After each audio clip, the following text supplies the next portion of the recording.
പോലീസിൽ പ്രതികാര നടപടി തുടരുന്നു. കോഴിക്കോട് മാനദണ്ഡം കാറ്റിൽ പറത്തി വനിതാ പോലീസുകാരെ കൂട്ടത്തോടെ സ്ഥലം മാറ്റി.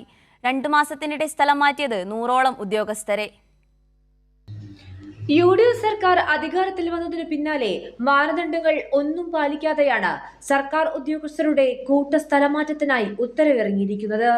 ക്രമവിരുദ്ധമായാണ് ഭൂരിഭാഗം സ്ഥലമാറ്റലും. റിട്ടയർ ആവാൻ മാസങ്ങൾ മാത്രം ബാക്കിയുള്ളവരെയാണ് കിലോമീറ്ററുകൾക്കപ്പുറത്തേക്ക് മാറ്റിയിരിക്കുന്നത്. രാഷ്ട്രീയ പകപോക്കലിന്റെ പേരിലാണ് ഭൂരിഭാഗം സ്ഥലമാറ്റവും എന്നത് വ്യക്തം. വ്യക്തിക്ക് രാഷ്ട്രീയമില്ലെങ്കിൽ കുടുംബ പശ്ചാത്തലം വരെ പരിശോധിച്ച് സ്ഥലം മാറ്റുന്നതായാണ് പരാതി.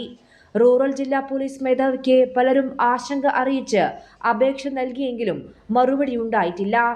വിസ്മയത്തിനായി കാത്തിരിക്കണം എന്ന ഭീഷണിയാണ് ഭരണാനുകൂല സംഘടനയിൽ പ്രവർത്തിക്കുന്നവർ നടത്തുന്നത് എന്നും പ്രാദേശിക നേതാക്കളുടെ ഉൾപ്പെടെ വാക്കുകേട്ടാണ് ഉത്തരവ് എന്നും ഉദ്യോഗസ്ഥർ പരാതിപ്പെടുന്നു.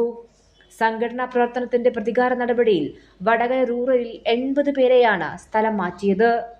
അപകടത്തിൽ പരിക്കുപറ്റിയവരെയും ഗുരുതര ആരോഗ്യ പ്രശ്നമുള്ളവരെയും ശസ്ത്രക്രിയയ്ക്ക് വിധേയരായവരെയും വെറുതെ വിട്ടില്ല എന്ന ആക്ഷേപവും ഉയരുന്നുണ്ട്. പോലീസ് അസോസിയേഷൻ ഭാരവാഹികളെ ഉൾപ്പെടെ തിരഞ്ഞുപിടിച്ചുകൊണ്ടാണ് ദൂരേക്കുള്ള സ്ഥലമാറ്റം. സ്ഥലമാറ്റത്തിനെതിരെ നൽകിയ ചില അപേക്ഷകളിൽ അഡ്മിനിസ്ട്രേറ്റീവ് ട്രിബ്യൂണൽ സ്റ്റേ അനുവദിക്കുകയും ചെയ്തിട്ടുണ്ട്. ഒരു മാനദണ്ഡവും പാലിക്കാതെയുള്ള സ്ഥലമാറ്റത്തിൽ വലിയ പ്രതിഷേധമാണ് ഉയരുന്നത്. കൈരളി ന്യൂസ്, കോഴിക്കോട്.